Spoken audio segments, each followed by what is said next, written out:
Makefield Township Golf Committee's February meeting. It is 7:33 and we will get started. So I would like to thank everybody for joining. We're short a couple of members tonight, and turn it over to Mike. Thanks, Rich.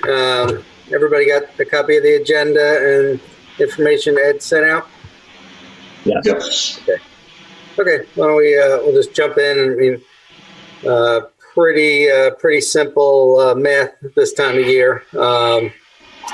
January good weather, February bad weather, right? So good news, January numbers were pretty much off the charts. As you can see from the notes, did 1,650 rounds versus 852 last year, and the budget's only 500. So quite a bit more. Green fees at 41,960 and cart fees at 11,000. So to spare you going through every line item, obviously the numbers were good. We did 52,000 in green fee and cart fee. A little bit off last year's F&B revenue, which makes sense with COVID, but actually did pretty well considering. With about 7,000, almost made the budget for the month. So it looked pretty good. Obviously, going into February, we're hopeful that we cover most of that. The loss we'll have in February, we should be still a little bit ahead of the game from January. Anybody get questions on those numbers at all? Okay. Mike, just ask one quick question. Yeah. At one point, is looking at comparable numbers, especially for 2020, going to be kind of not helpful. Because we're looking at either golf course was closed, and really for the next, I don't know about February, but March on, just for historical conversations, can we start posting the 2019 numbers just so we can get a true idea of where we are? Because anything compared to last year is just not a fair comparison. Well, Mark, we did more rounds in 2020 than we did in 2019. No, I get that, but it's the next couple months that. All right. No problem. I think we can show them all, Mark. Doesn't matter. We can show 19 and 20.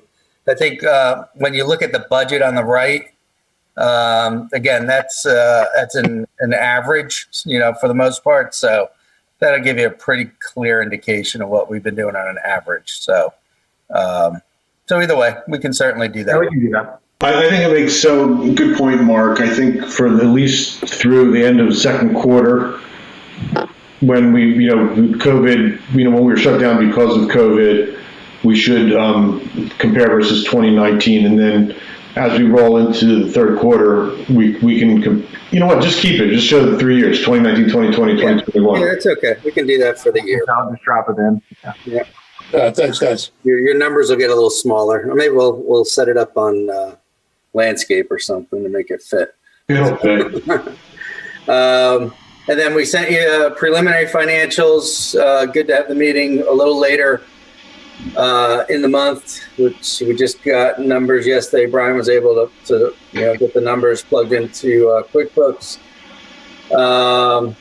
You saw the revenue side, but on the expense side, I'll kind of give you the quick down and dirty. You'll notice on card expense, if you recall, we were budgeting 12-month card expense, but the new lease is on a 6-month. May through October, so we'll look like we're not spending any money for a little while, then it'll catch up. But the overall budget will come in at or just slightly under budget. Coursing grounds, Mark spent about $6,500. Budget was 11. Oops, sorry, opposite. Spent about 13,000. Budget was 6. And let's see, all of it. So water purchase was kind of the big number. We got a bill for the water purchase of $3,600, which was not budgeted this month. Mark, do you recall, does that show up? I don't have the budget right in front of me at the moment. Does that show up a little later in the year? What's that? The water purchase cost, because we're showing that's your big difference there, and equipment rental, showing the difference in your budget. I don't know that bill for $3,600. To tell you the truth. All right, so we'll check that one. Yeah. Equipment rental. So we got two numbers in there that, again, guys, we just got these, so I haven't had a chance to verify all the numbers. So Mike, if the water purchase, I'm just curious how you guys do your books. If the water purchase is the first question would be, why would we buy water in January? So it might be the monitoring, not the actual water purchase. Because if it's a 2020 expense, shouldn't it be booked in 2020, even if you have to go backwards and do that if the books aren't closed? It's possible, Rich, but it may just be the monitoring fee for the year of 21. I'll double check. All right. Yeah, there was a fee for the monitoring they do. Right. It may be in the wrong category. We have to look at that. Yeah, I'll double check. Yeah. Yeah, Mike, the equipment rental ties back to the maintenance lease as well. So I think that's where that booking goes. Okay, so that's where that'll get moved out. So that'll go to the capital expense. Yeah. Okay. So overall, take those two numbers out, and Mark's probably a little under budget. He'll end up being for the month. Food and beverage. You had some repairs and maintenance. We did.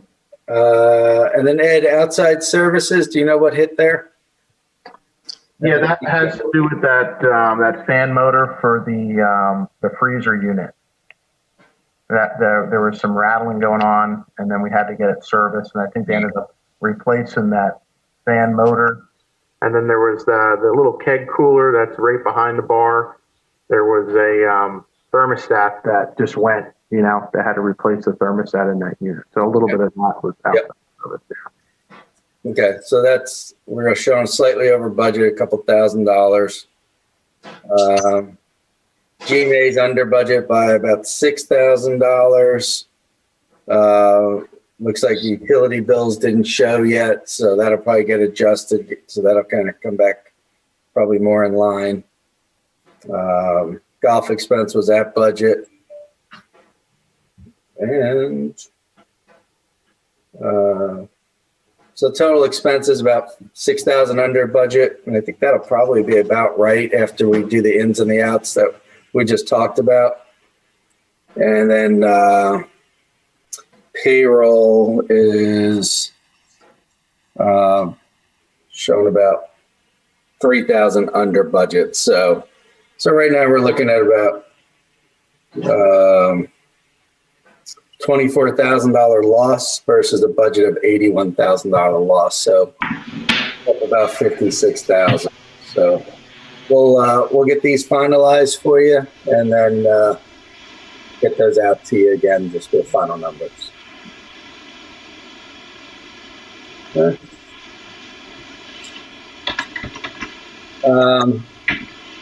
Any questions on that? Everybody good?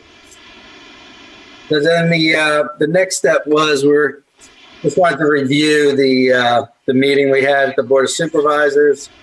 We presented the revision to the capital budget for the bunkers and for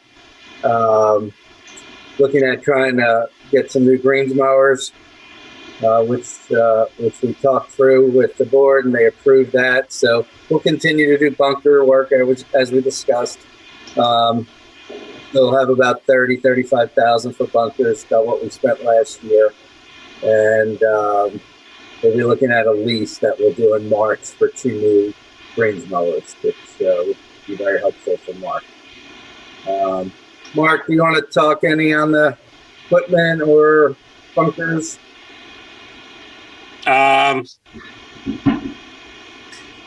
Well, we do have to sit down and I got to see how big they are, and so we fit inside the budget and get some of the key bunkers that are a problem. So we'll finalize that probably in the next.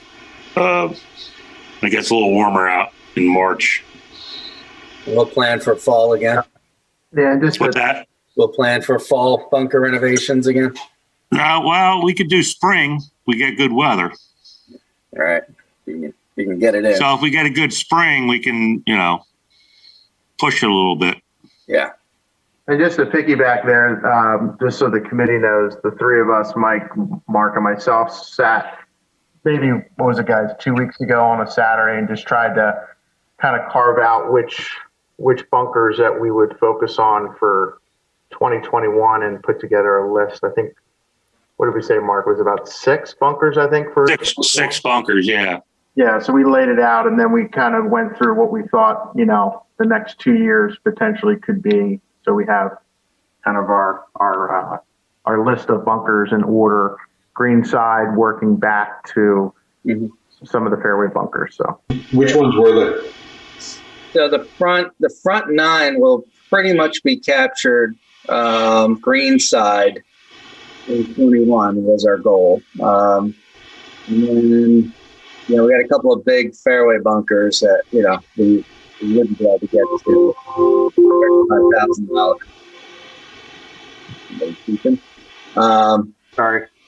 So right, Ed, I think it was a balance of the front 9. The first hole. Yeah, I was just pulling it up while you're here. So there was one on number 1 that we're talking about, Mike. Yep. There was, Mark had mentioned there was that back one on 3. The back center on 3. The bunker that's short right of green side, number 4. There was, I believe, another bunker that we wanted to do on 6. And we talked about the small pop bunker in the middle of 7 fairway. And then the bunkers that are about 60 to 70 yards out, fairway on number 9. So I think there was, all in there, I think we ended up having 6 total bunkers For this year. Yeah, sorry. Yeah. They all make sense. Are there any others that do we want to fill in? Not at the time, no. Don't ask Mark. He wants to fill them all in. No, No. I don't think there's anything else to fill in. No. Good.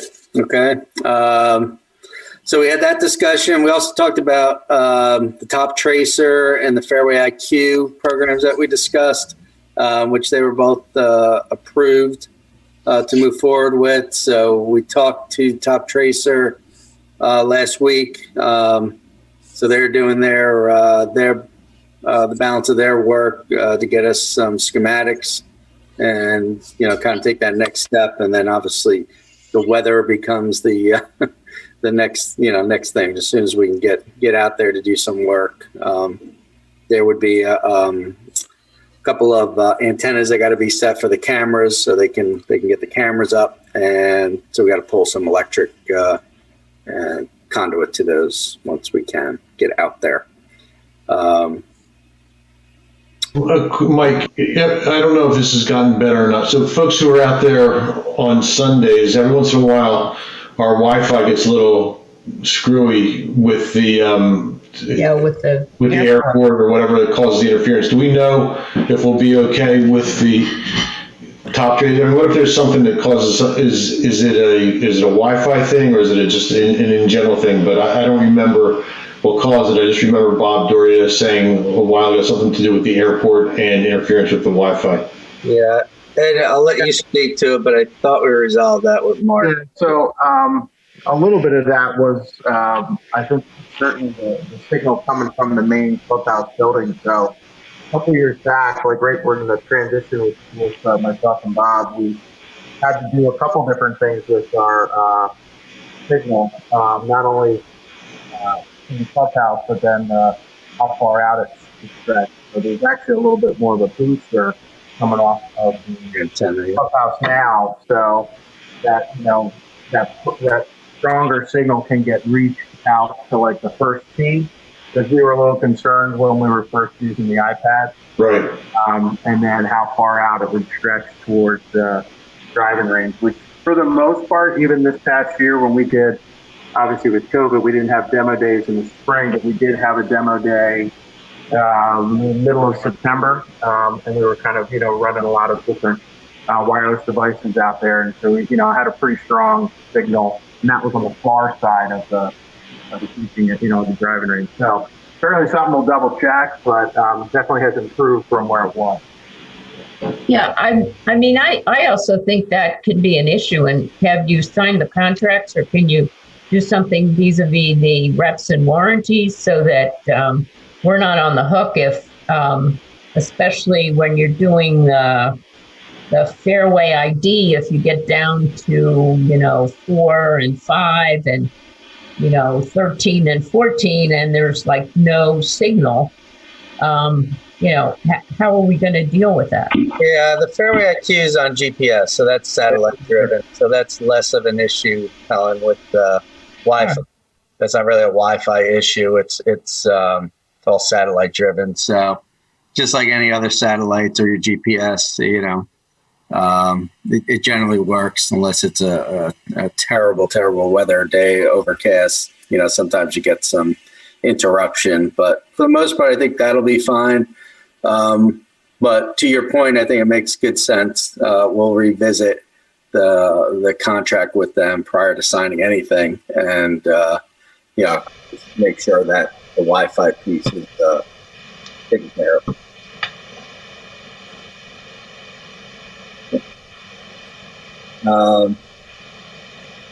Okay, so I think that was kind of the meeting. It was productive. Everybody seemed positive about what we're trying to do, and again, trying to find some low-cost items to generate revenue and some innovation to keep us on the forefront. So that was really key and best spend of our capital. So we'll continue to look at those things and move forward. Ed, you want to do a little bit on golf course updates? Yeah, sure. Jump in. And just kind of echo what Mike said, just excited to, be able to take some of this new technology and the improvements and continue to pay it forward to the customer and, try to find what are better ways to continue to stream revenue while increasing the product. So, so excited to see how some of this top tier technology comes to fruition. The golf course update, I know we talked about the rates, and we were talking about comparison, and I told everybody I was going to just we were going back and forth last week, obviously the follow-up from Mike's presentation, and then just trying to give, some recommendations and discussion points. I know the committee came to us and we were talking about rates and course and golf cart fees and things like that. So I did kind of compress everything today. Lauren and I kind of, were able to get on and try to do some comparison as far as the competitive clubs. And I think, and it was pretty self-evident. I think if you just start with golf carts, I know with our fleet being a new fleet, and there's a possibility this would be a good opportunity to maybe take a look at our rate and see if there's maybe a little wiggle room, which I do think that there is. That I had a feeling that there was going to be a range between like $23 to $25 for cart fees at a lot of surrounding clubs. Which, if you looked at the one rate comparison sheet I sent around like 3 o'clock this afternoon, you'll see kind of in the bottom right where it just focuses on golf cart fees for 18 holes.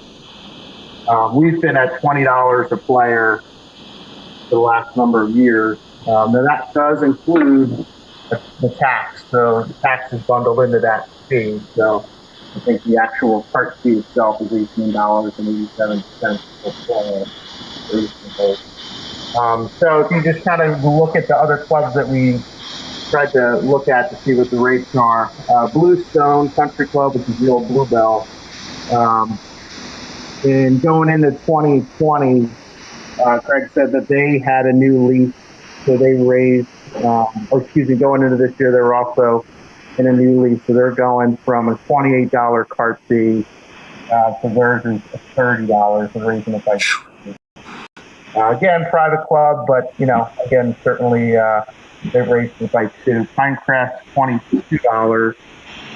Woodlock Springs, which is up in the kind of Pocono areas, John Solar, they're at 25. Flower Town's close by, they're at 20.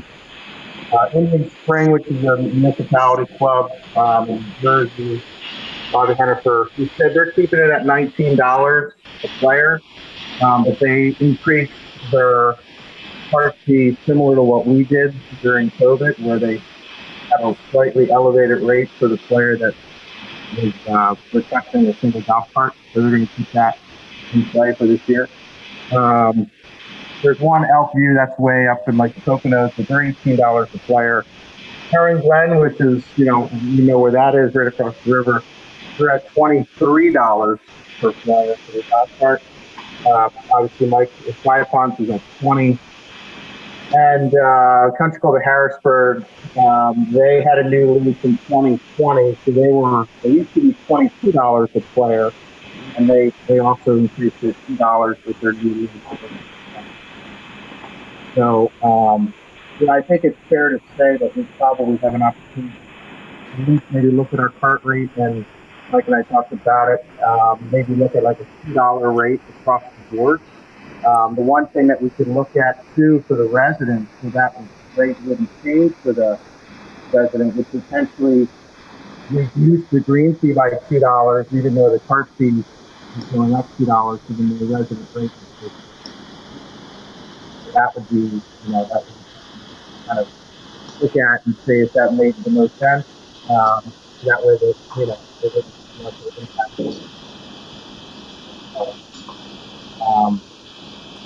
So just wanted to kind of, like I said, mention that. The other thing regarding green fee is we start kind of looking around at just our rack rate, which would be our non-resident or highest kind of rate class. Not the senior non-resident, but just the non-senior, the non-resident. Looking at it as a weekday rate, and then also at a weekend, where our number falls, and if there's any room to move, or we had some discussion about some different opportunities with advanced booking windows and whatnot. But if you look at the top part of that same spreadsheet, the 18-hole green fee only, that's just the green fee, obviously. Monday to Thursday at Makefield, currently just at $53. That's the non-resident. Five Ponds, they've been at, I think, Michael, 44. And Herring Glen, they're at $50 just for the green fee.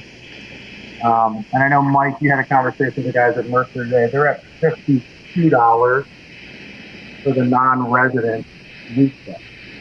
Their cart fee is a little reduced. They're at $16 for a cart fee.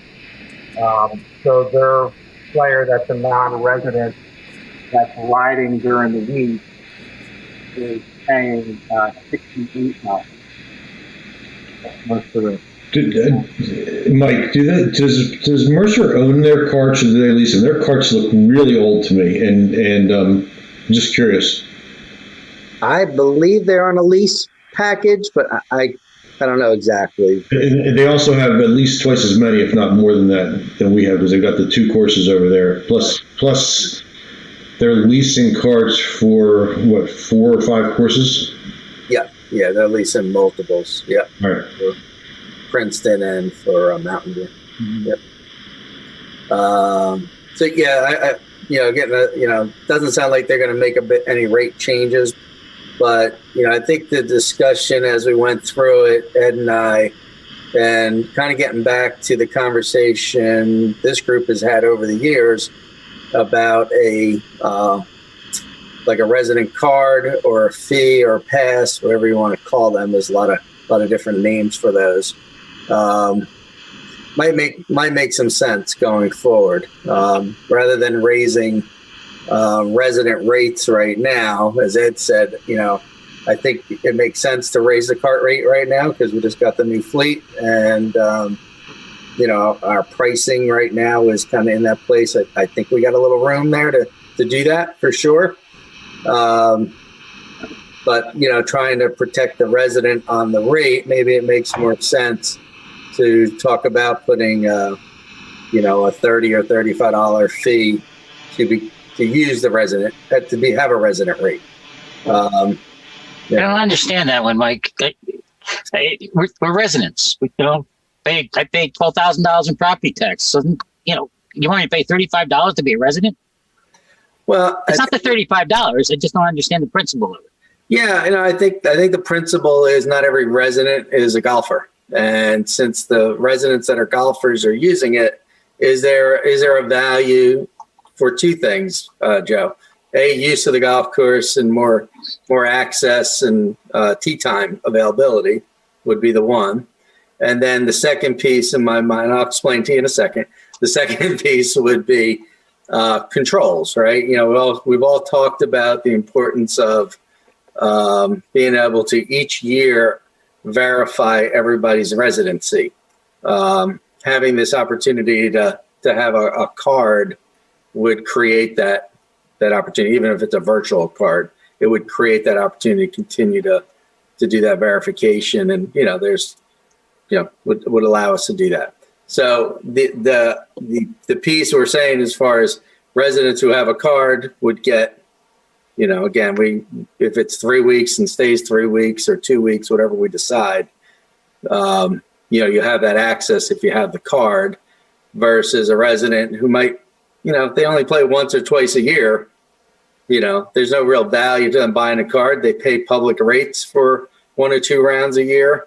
If they get into a third round, then maybe they buy a card because it's starting to make sense for them. The difference between us and a lot of the other facilities is the amount of discount we're currently giving our residents. So when you look around, and we could probably do this math for everybody, Ed, maybe at the next meeting or between now and the next meeting, but there's a pretty high value to the resident price, right? We're giving about a $15 discount. And it's just always been that way, and that's okay. That's all good. But there is, a lot of value in the resident rate. So for those reasons, that's kind of where we're thinking. Does that make sense? And then the next piece it does, we were talking about advanced booking and some other options, but this might be a way of creating that opportunity with non-residents to say, hey, you want more access, there's a fee for that, and there would be a much higher fee than. And I think that's where it ties back to Joe and Rich. I know we've talked, and the committee, we talked about, the association golfer, the association player that's a non-resident. That's the possibility of he or she being able to, as Mike just mentioned, get the advanced booking opportunities. But then, obviously, if they paid a pass or a card fee of, let's say, an annual fee of, up to $200, and they would be able to take advantage of those reduced rates in season. How many players would take advantage of that? I think quite a bit. Yeah, I agree with you. I think there's quite a bit. So again, Joe, I think it just goes, again, trying to find, we need to find new revenue streams. This may be a way of doing that without being, a lot of pain, as far as raising rates, on the residents completely and doing it each time. So, do you do it a little at a time? Do you do it with the fee up front? It's just a discussion point that I think, it can generate some decent revenue for the club that way. And there could be an opportunity, going in year one, maybe there's some added value for buying your card. You get some couple of range buckets or something in there that, may not actually cost the club money, but softens that fee for the first year. So So I think there's some discussion to be had there. So again, we're not saying this is the end all idea, but I think it's certainly worth discussing and talking through. So if a non-resident gets the card, do they have the same advanced booking as a resident? It's completely up to us, right? We just got to. No, I understand. I don't know if they have to have the same exact, because we give 3 weeks to a resident. You can go 7. Because we go so far out for a resident, I would say the resident card holder gets 3. Maybe a non-resident and a public that buys the card gets 14 days, and then a non-card holder gets 10, something like that. So Right. You still give the resident who's buying that card the best opportunity to book with people. Yeah, 21, 17, 14, 10. Yeah, but however either it doesn't matter as long as it's. I mean, but you've also, that one resident can make 4 reservations. So anyway. Yeah, but the rate is going to drive them to have a card, really, because if you're saying you only get the resident rate if you buy the card for $35 or $30, whatever the price point is, a resident rate is $15 cheaper than a public rate. So if you're playing more than a couple of times a year, you're definitely gonna buy the card. What comes to mind is Mountain View and Mercer Oaks, where in order to get the resident rate, you got to show up with a card. If you don't have a card, you don't get the rate. Correct. Yeah, it's the same premise, same concept. So. Yeah. So look, I think we ought to. I think committee. I think this is something that we should. It's some good revenue. It's some guaranteed revenue. I think it has to be done fairly. I think it has to. The optics may come out looking a little greedy because we're a busy golf course. So I think we have to pay attention. I'm not saying we don't do it, by the way, because I've been asking for resident cards since day one. Yeah. But I think we have to pay attention to the optics and what it might mean. So I like what you said. In the first year, there's something in it for you. You're going to renew it every year, right? I mean, so it's not going to be a freebie. So I also think from a control standpoint, you guys know I feel this way. There's sometimes, as Helen, it's not just that a resident can make a tee time for a foursome, which I think is just fine, because you're still getting 3 non-resident rates perhaps out of that. It's when the resident goes in and pays for 2 and the 1 is in a resident, and that's where we lose. And I still think that's more than everybody thinks. Ellen.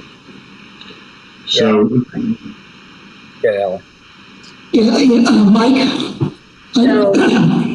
I just want to say that I'm a Lower Makefield resident, but I do get a Mercer County ID card as a non-resident every season. So I think this is a really good idea for the township to do this for the residents. And what it will do is it will force the non-residents to also buy an ID card. Now, you can't have the non-residents pay the same amount for the ID card as the residents. I mean, I pay I think $150 a year for my non-resident card at Mercer. And let me tell you something, there's a lot of people who I play golf out there with who are Lower Makefield residents that buy that same ID card. Right. Yeah, so I think it's a good idea. Yeah. So, okay. I'm less about the card. I'm trying to understand, given COVID and what I thought I saw this in 2020, a lot more people bringing their own carts and pushing their carts. And are they paying for that cart? Was that are we charging them, or is that an issue? How are we dealing with that now? Are you talking about the pull carts? Pull cart? Yeah, pull cart, push cart, yes. We don't have a trail fee, right? No. Okay, no. Yeah, we haven't really. We allow customers to bring their push carts or pull carts to if they're walking. For any time, And so now, restrictions of when a player can walk. I mean, Friday through Sunday before 12, you're paying for a golf cart. It's a bundled rate. oh, all right. Yeah, that's what I was trying. Okay. So Monday to Thursday, you could walk anytime. Thank you. Friday through Sunday, you could walk in the morning, but you're paying that bundled rate. Thank you for clarifying that. I think you saw some people walking this year just to walk and not be in a cart. Right. Yeah. And paid the rate anyway. Right. But the one thing going back on just kind of our kind of, we'll use the term rack rate, which is our kind of the highest possible rate, which is a weekend, like we were just touching on with Helen there, our non-resident weekend rate with a cart, which is that bundled rate. It's $80 for the non-resident, and as we were touching on with the difference, for our resident, it's $65. But the 5 ponds is they're at $71, and Heron Glen, again, I think is certainly rate comparable with us, and we could look at their rates. They're at 83. But again, the difference, that $3 difference, I think certainly is obviously where it's fallen on is the golf cart. Because their golf cart is $23 a player, and ours is $20. And then so, I think what we touched on Mercer a little bit. Their weekend rack non-resident rate with a cart is $75, and primarily because their golf carts are not. Doesn't sound like Rich, you mentioned. Doesn't sound like they might be as new as ours, but they're at $16. So the difference there really is in the cartridge. So guys, in order to progress the discussion, what I think would be interesting for us as a committee would be to see a pro forma look at revenue. So what I mean is, if you look at, if you have the ability to do this, so number of residents over, pick a number, 5 rounds a year or 10 rounds a year. Let's make the assumption they will buy a card. Number of non-residents over the year with over 10 rounds a year. Make the assumption they're going to spend $200 for the card. So you guys can look at that and figure out what that additional revenue is, and then you can figure separately. Now, wait a minute. Now we have all these non-residents that bought the card. Their greens fees are going to go down based on what you're showing here. How does that in total impact the revenue? And then we can say, you know what, wow, this is a no-brainer, it makes a lot of sense, or oh, it's not as good as we thought. But some way of looking at it and forecasting out if 100% of the golfers that play more than 10 rounds a year buy the card, 75%, you'll be able to at least get an idea of what we could expect. Sure. And then because you have that, if you have that data. Yeah, we can get that. Certainly. Again, as we were touching on, this is certainly a starting point. We wanted to get the pulses of our, which we've done in the past anyway, but just wanted to kind of compress a little bit and see what other clubs are doing post-COVID. Go ahead, Helen.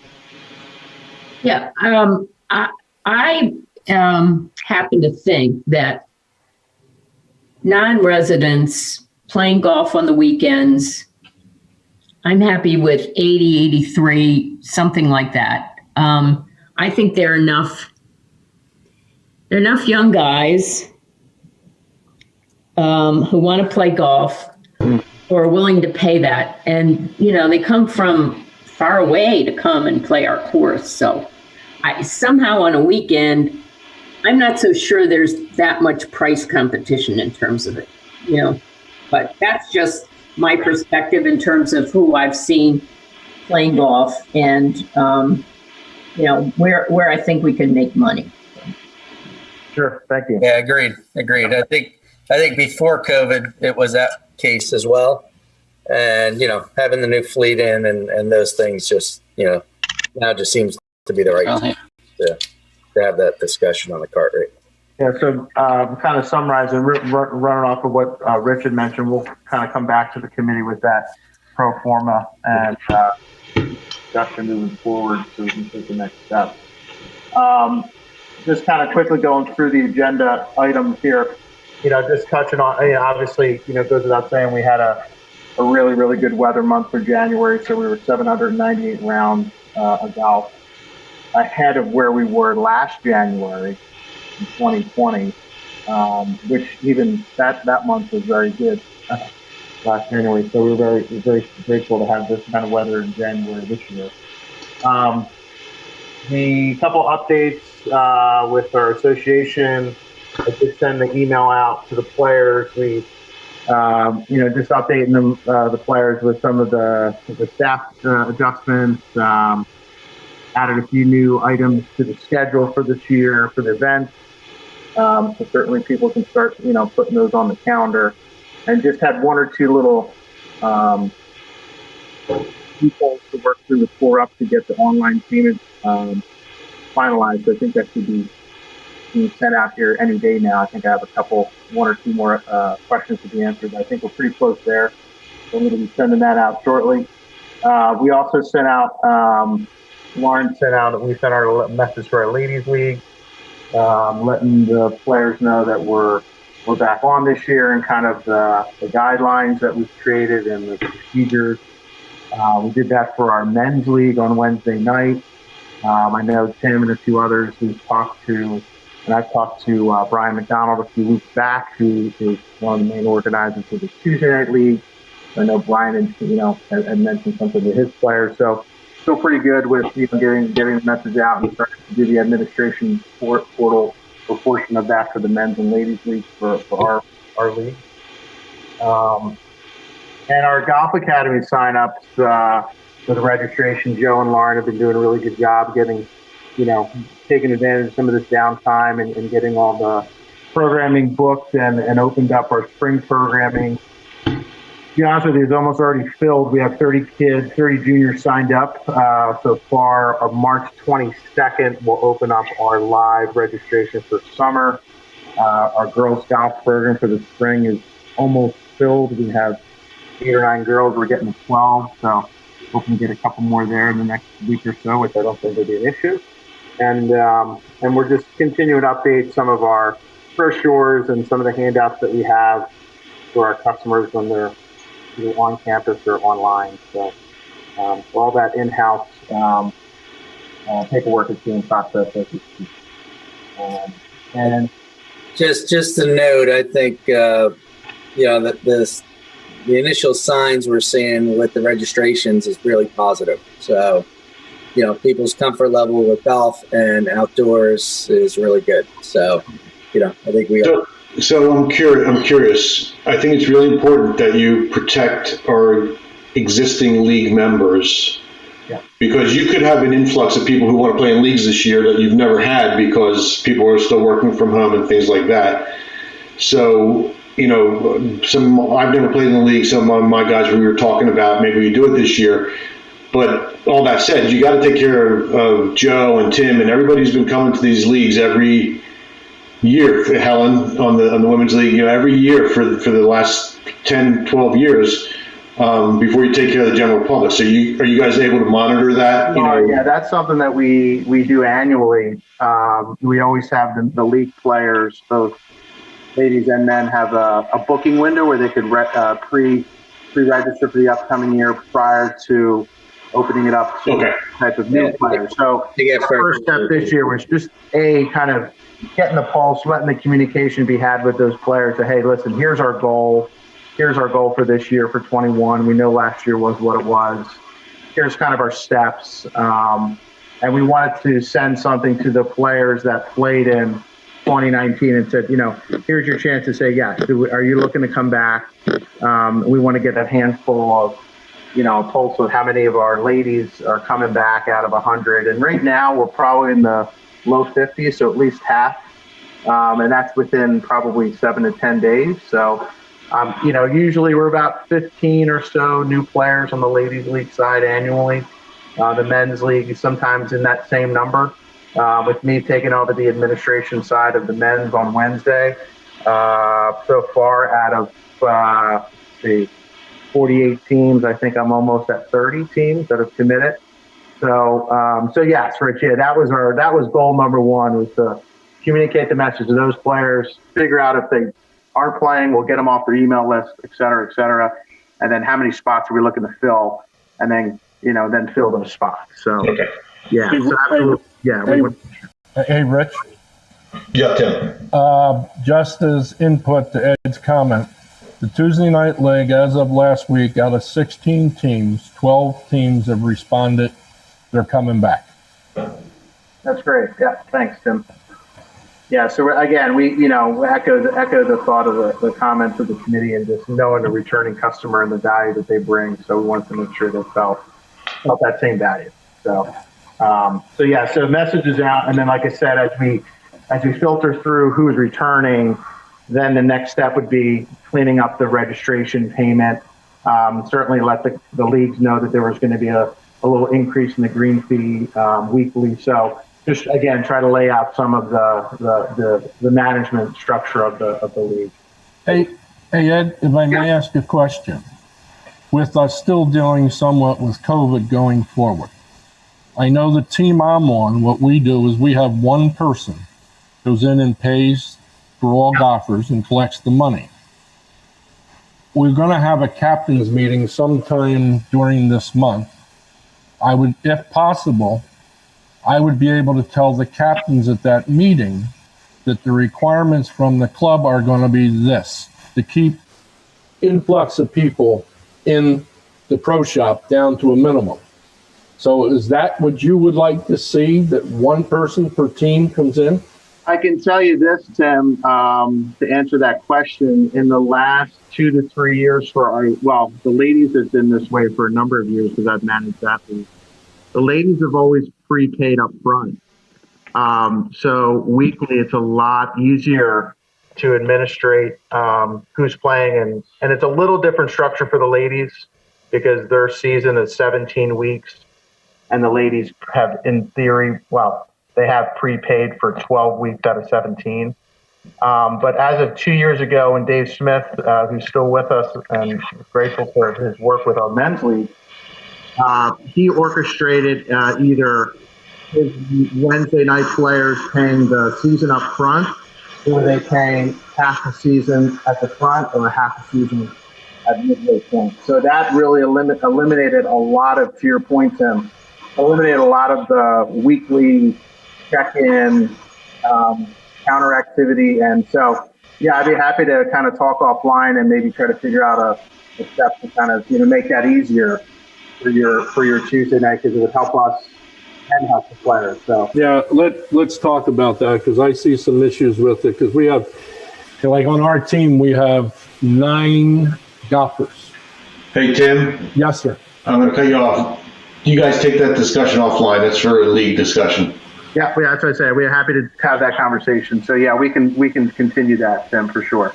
Okay. We have done that in the last couple of years to answer your question, and it's helped us more ways than one. So okay. Thank you both. Sorry, but I'm just looking at the clock. It's 8:20. So. Okay, thank you. So yeah, just to wrap up the golf side, again, we touched on what we're doing with the Golf Academy on the range and player development driven. So we certainly, that's a close avenue near and dear to our heart with Mike and I and Spirit as a whole. So we're continuing to kind of focus on that moving forward. Just a couple quick hits on food and beverage. Just wanted to let the committee know, obviously, even in the off season here with the Super Bowl that's come and gone, we with Chef Mark and Amy's management and we were kind of put together a really nice menu. Takeout, we had over 16 orders for Sunday. They were all time stamped. People came in, even on a snowy, non-eagle or non-giant. That could be a few more years here, but we did over $600 in business, which is great. And the menu I thought was really good. We tried to get creative with some of the things we had in house. The menu selections were all over, mainly wings, but different sauces Mark had made. We did some half sheet pans. We did a hoagie kit that we've never done before. So we got a little creative. Colin was on board with some of these decisions as well. So we're going to continue to keep pushing the takeout menu. We're going to continue to keep, advertising and marketing that component. And though that was one thing I didn't put on this agenda, was just a couple of the marketing ads there. I don't know, Mike, if you wanted to touch on that a little bit. Yeah, just quickly, we're we're just doing some Facebook posting and some Facebook advertising, some target marketing, which is working out well. We're starting to see some click-throughs working through Facebook, which we like to see. So yeah, all in all, focus is staying there. I'm not going to spend a ton of dollars on golf marketing right now. So we're going to keep working the restaurant and working the banquet and events, which have been good. Amy's getting a lot of calls, and we're getting a lot of engagement. Yeah. A lot of activity for the spring. And outings have been rebooking, and we've been getting a lot of inquiries about not only the rescheduled from last year, where can you find new dates for new events. So it's been steady. It's been really steady. So I think it's going to be, I think it's been a good year.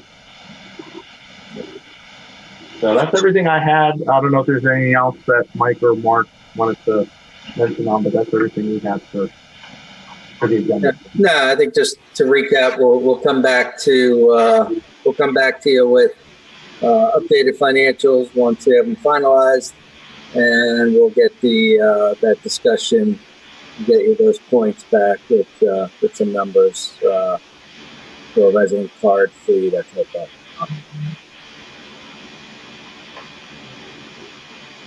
Hello? Sorry, Mark. I just want to mention, I know we talked a little bit about that logo from the one from this past weekend, but something that I know Mike and I have touched on, I just wanted to bring it to the committee's attention, is one of our events I think that's really has blossomed really, really well these last few years. And I think this past year was a highlight for the year for the club overall, was our Folds of Honor. This is back in November, Friday going into Veterans Day weekend. Sold 144 golfers, raised over $10,000 for an amazing cause, which it is. But I won't dive into the detail right now, but one of the ideas that we had, and I have, is to resurface a program that we used to do through the Red Cross. I don't know if you all remember, right? The first year or two that Spirit came in, we partnered with Red Cross, and we did a pro-am through local Philadelphia PGA professionals coming with, players that we had, or maybe they were to bring a player. So I'm trying to come up, and Mike and I have talked about different things to really continue to do some additional events for the Folds. But I think one really great idea would be potentially to get a title sponsor for the Folds of Honor, do a pro-am, do something different with the logo. They're Mark playing off of that pro-am concept from Pebble Beach, kind of something. So I don't know. I mean, obviously we'll have a different conversation about that, but I just wanted to mention that one of the ideas that we have about buying merchandise for the tournaments. Yeah. Good. That's all we got, Rich. So that's all I got. Okay, thanks, guys. Let's just do a quick round the horn. Thanks for the thumbs up, Helen. Let me start with Dave. Any questions for Mike or Ed or Mark? I'm good, thanks. Mark Ellison. How bad's February's numbers looking? Ed. Do we have any rounds? Do we have rounds at all in February? Nothing, right? No. Zero. Nothing. Yeah. All snow covered, right? Yeah.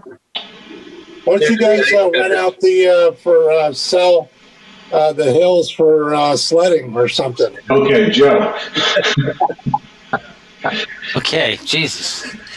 Any idea, Mark? What do you think? 3-4 more weeks? Who knows? It's supposed to be a warm March, so that's all we can hope for. Yeah. How's that? Let's get some warming into the end of next week. So. It's going to be the swamp when it all melts. So, Yeah. Colin.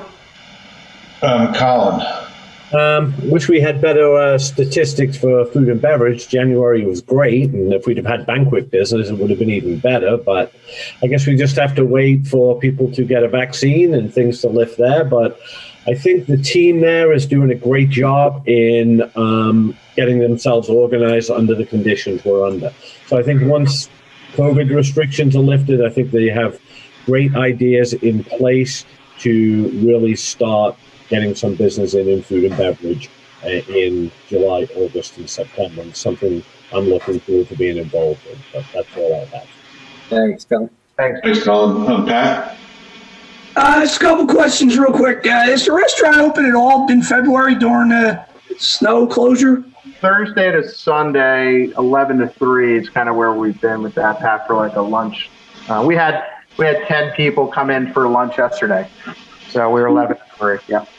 And then last time I asked a question about any of this COVID stimulus money, able to recoup? I don't know if... No, I checked into it. Does not look because, with the government ownership. Okay, thank you. Yep. Thanks, Pat. Helen? I'm fine. Jim? Oh, I'm good, thanks. All right. Tim? I'm good, thank you. Okay, just curious, Mark, any peaks under the snow? Are we looking okay for any sort of snow mold or damage yet, or you can't do that yet? No, it's only been there for a couple weeks, so once you get above 40 days, you might have an issue, but I put a late spray out in November, so we should be good. Okay. And I've never seen it, even with harsher conditions, that we had an issue. And it's never been bad there that it just grew out. I mean, you may have seen some spots and all that, but it grows out.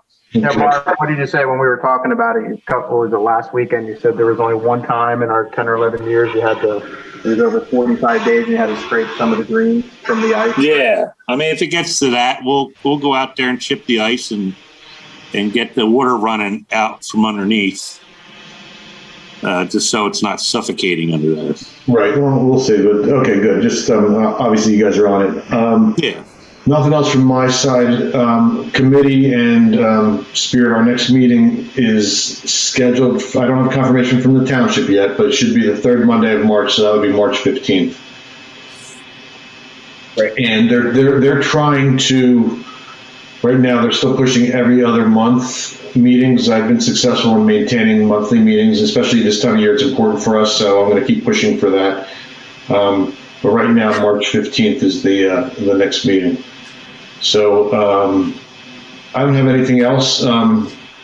Committee, why don't you stay on, just see if there's any separate committee business, but I guess you guys can listen and watch these days, so it's all public.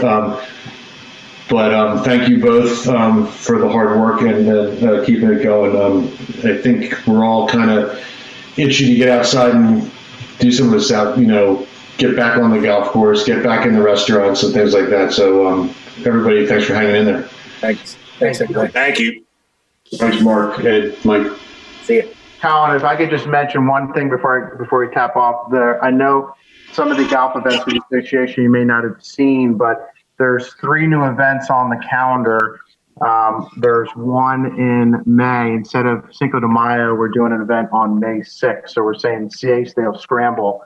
We're doing a taco bar and other fun activities outside, margaritas, etc. July 1st, which is a Thursday going into the holiday weekend, we're doing a Jimmy Buffett clam bake.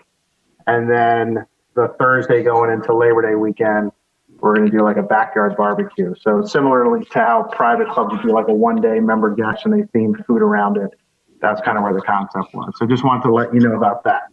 Yeah, thank you. Like I said, you guys are coming up with some great ideas and trying your best to make this happen. Thanks. Thank you. Thanks, Thanks all. Good night. Thanks, guys. Take care. Committee, anything for us to discuss? Rich, I was saying, if we don't have any golf, if it looks like we're snow covered all February, and we really don't have any numbers to review in March, why would we meet in March to review a month where we have really nothing to go over? Because, so good question, but I think March is the beginning of the season. So I think it is important to hear what is going on. If there are any, they're embarking on some new things. One, the top tracer, the other one that they Oh, shit, I don't remember. Sorry. Track something. No, that's the top tracer, track trace, whatever it's called. I think it's important to at least hear. We could do a shortened meeting for sure if there's no financials, there's nothing to talk about. So I agree with you there, but to hear what outings they've got booked, and we can give Mike an agenda in advance. Say, let us know what you've got from the outing standpoint. Let us know what how it's going with the top tracer. He's going to owe us a look at what the financials could look like with these increases. I think he is right. I think that the time to increase card fees is now when they have the new fleet and take advantage of that. But we're right on that edge again of pricing ourselves. We're not going to price ourselves out, but let's look at it. So I think there's value in the meeting. Short answer. So I think we should have the township, whatever we're going to call it, the membership, whatever, in place by no later than April. I would agree. If we're going to do it, yes, we have to do it before the season starts. Yep. No, I would agree. So, I have nothing else. I again appreciate everybody's time. Everybody's stay healthy. Jim, thank you for joining. Sorry about the email. Not a problem. Nice to be here. Nice to have you. So, anybody else needs anything, any ideas? I do get emails from some of you guys. Mark sent the email which Ed addressed on the logo, which I think his response was good. What he's thinking. Tim asks questions, so guys, don't hesitate to reach out if there's any thoughts or questions. Good. With that, can I get a motion? Do we have minutes, Jim? I move to close the meeting. Okay. Can I get a second? I'll second. What did I say? Okay. Bye. Thanks, everybody. All right, everybody have a good night.